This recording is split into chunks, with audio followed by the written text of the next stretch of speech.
How folks presenting President Trump's tense public showdown with a young protester that was actually a secret signal to expose a traitor in his own office. We've just pieced this brand new story together for you, and the behind-the-scenes chess match is something you won't want to miss.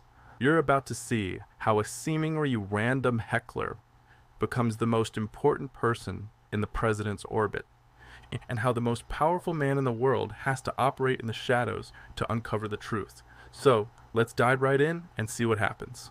It looked like a classic confrontation. President Trump, annoyed by a shouting protester, brushing her off with a wave. The cameras loved it, capturing the young activist's passion and the president's dismissiveness. But the sign she held, "Save Our Planet," had two letters subtly underlined, a prearranged signal. Later, in a secure hallway, she wasn't protesting. She was pointing to a name on a list he was writing down. The name of a high-level cabinet member orchestrating a leak against him. If you want to know what secrets are being passed in the corridors of power, drop a comment below and tell us what you think is really going on. The Michigan sun was bright and unforgiving, reflecting off the polished hoods of American-made cars lined up for the press event. President Donald Trump stood at a podium outside the newly reopened Detroit automotive plant, a perfect backdrop for the centerpiece of his second term, the American Energy Independence Initiative. The crowd was enthusiastic, a sea of red hats and cheering faces. For the president, this was home turf, a place where talk of deregulation and domestic production wasn't just policy, but a promise of a better life.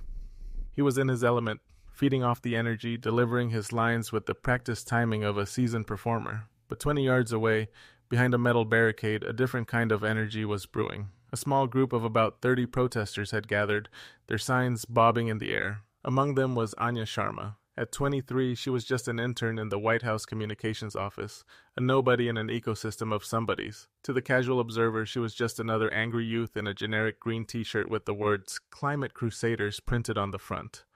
She clutched a large, hand-painted sign that read "Save Our Planet" in bold, slightly messy letters. She looked the part perfectly, passionate, a little naive, and utterly convinced of her cause.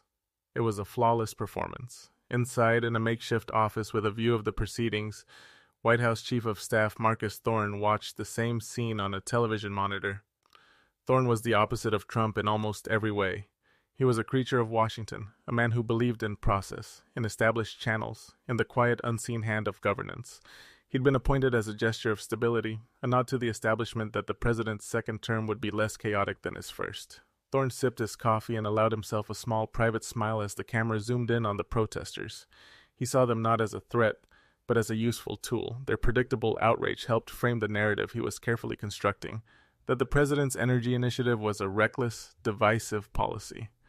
He believed he was doing the right thing, protecting the country from Trump's worst impulses, being the adult in the room. He had no idea that one of those protesters was about to dismantle his entire operation. Anya's heart hammered against her ribs. This was it. For weeks she had watched Thorne's subtle sabotage from her lowly intern's desk. She saw how reports supporting the energy initiative were lost in transit. She noticed how calls from key congressional allies went unreturned for days. And then came the leaks.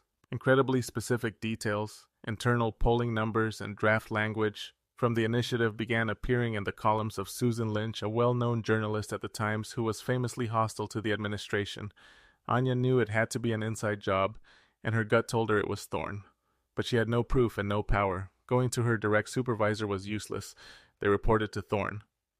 The entire official channel was compromised. Her solution was desperate. A plan born from late nights and a sense of fierce, frustrated loyalty to the president's agenda. She had a cousin who once dated a Secret Service agent. Through that tenuous link, she managed to get a single cryptic message passed to the head of the president's security detail, a man named Dave. The message was simple. Michigan rally, green shirt, underlined letters on sign, urgent, non-hostile asset.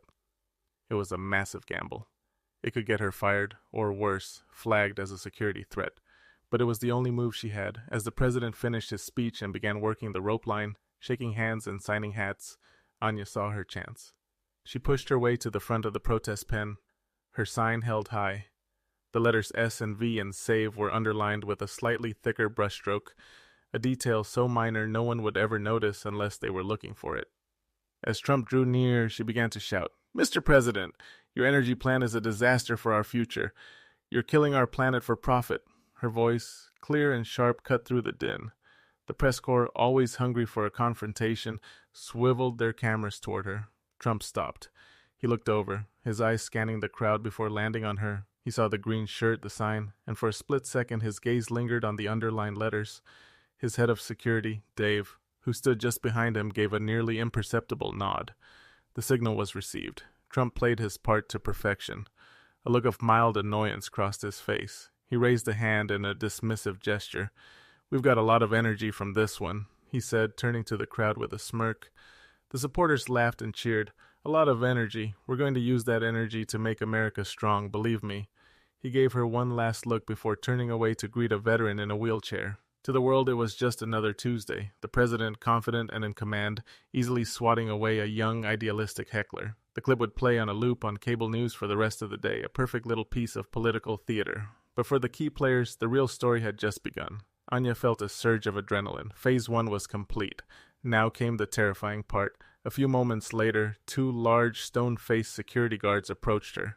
They didn't speak to her, but simply positioned themselves nearby, their eyes constantly scanning. They weren't there to arrest her. They were there to secure her. Back in his temporary office, Marcus Thorne watched the exchange with satisfaction. The optics were perfect. The confrontation would dominate the news cycle, reinforcing the narrative of a president at odds with the youth and the environmentally conscious. He'd already drafted a memo for the communications team on how to handle the fallout, framing the president as resolute in the face of extremist pressure. He then made a call to a lobbyist named George Finch. "It went well," Thorne said quietly into his phone. "The narrative is holding. Tell Susan to expect the next package tomorrow morning." The usual spot. He was so confident in his control, so sure of his position, that he never once considered that the entire spectacle was a trap, and he was the target. The political stalemate had been building for months. Trump's energy initiative was bold, some said radical.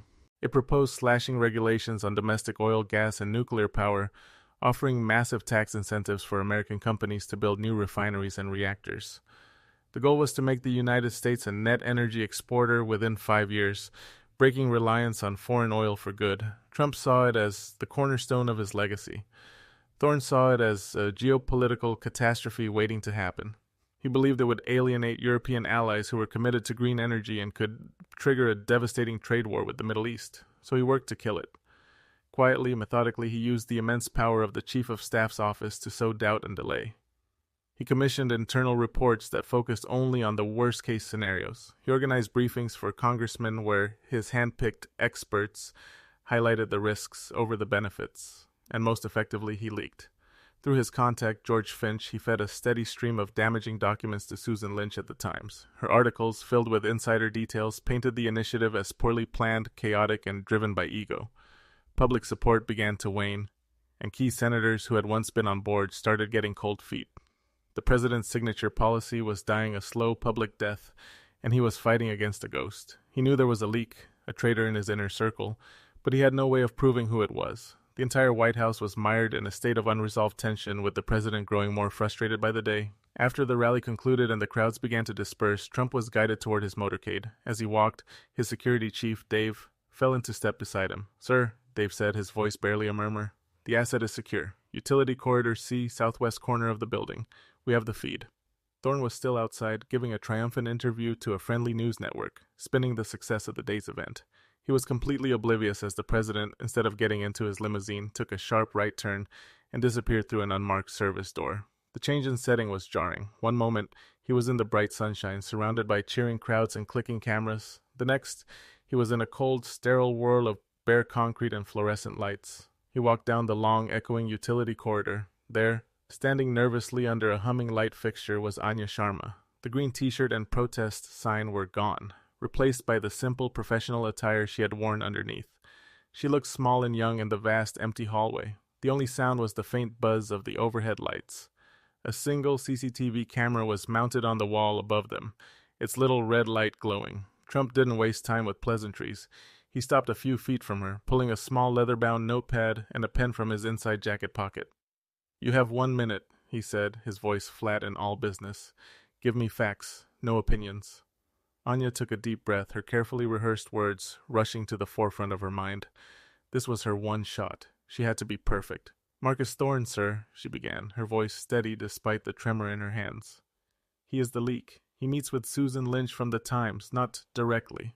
He uses a go-between, a lobbyist named George Finch from K Street Partners. Trump's pen started moving across the page, his script sharp and precise. He didn't look up.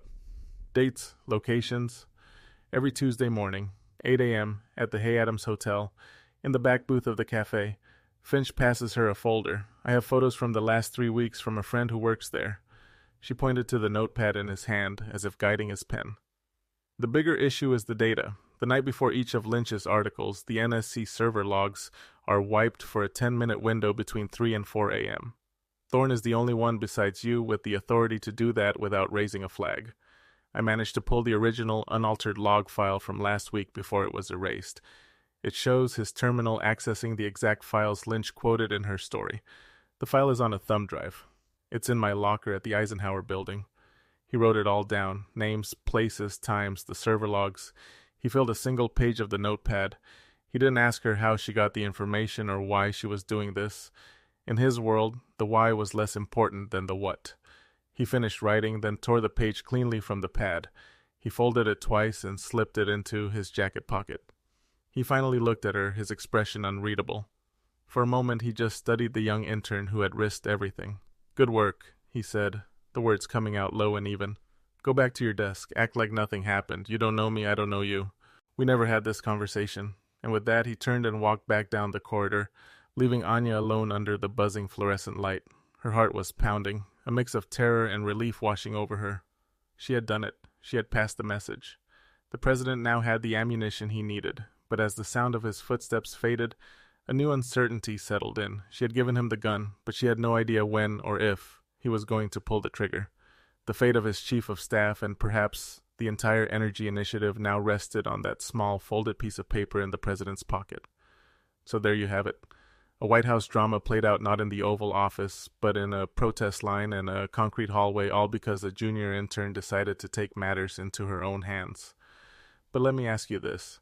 What would you have done if you were in Anya's shoes, seeing something you believe is deeply wrong, but with no official way to report it without risking your entire future?